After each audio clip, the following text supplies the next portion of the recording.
সবাই তোমাকে পছন্দ করবে এমনটা কখনোই আশা করো না, কারণ তুমি নিজেই কখনো সবাইকে পছন্দ করো না।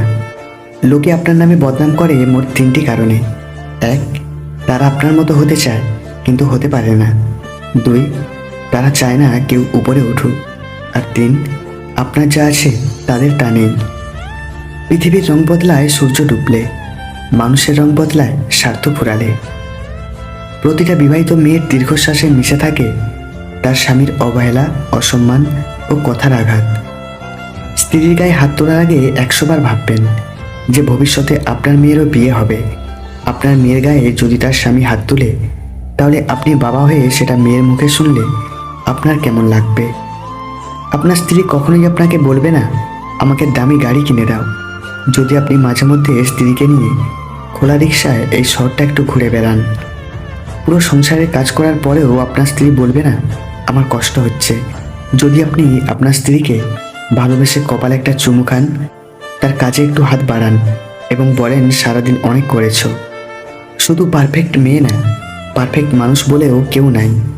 যে মেয়েটা ক্লাসের সবচেয়ে সুন্দরী, সেও আয়নায় তাকিয়ে বলে ইস, যদি কপালের এই সাইডে একটা তিল থাকতো। যে ছেলে লম্বায় 6 ফিট, তার ভেতরেও কোনো না কোনো খুঁত আছে। মিস্টার বিন সারা জীবন লোক হাসিয়ে গেল, অথচ তার নিজেরই এই অভিনয়টা একসময় পছন্দ ছিল না। কয়েক মিলিয়ন ডলারের মালিক উইলিয়াম হার্নি নিজের এত কিছু থাকা সত্ত্বেও নিজে টুমে তার ঝুলন্ত মরাদেহ পাওয়া যায়। আপনার মধ্যেও কোনো কিছু কমতি থাকা মানে এই না যে আপনি অবহেলিত, বরং আপনার মধ্যে এমন কিছু আছে যেটা 6 প্যাকওয়ালা একটা যুবক কিংবা দুধের মতো ফর্সা একটা মেয়ের কাছেও নেই।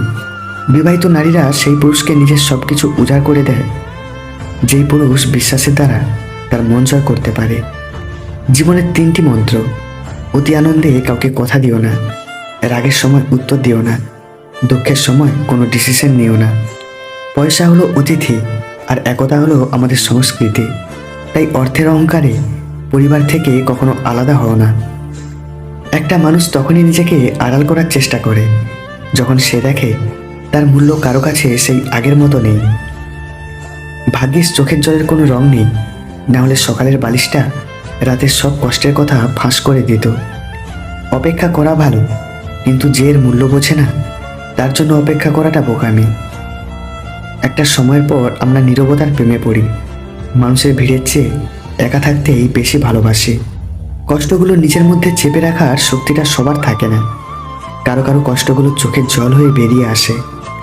দিন শেষে বেঈমান মানুষগুলোই ভালো থাকে, শুধু ভালো থাকতে পারে না মন থেকে চাওয়া মানুষগুলো।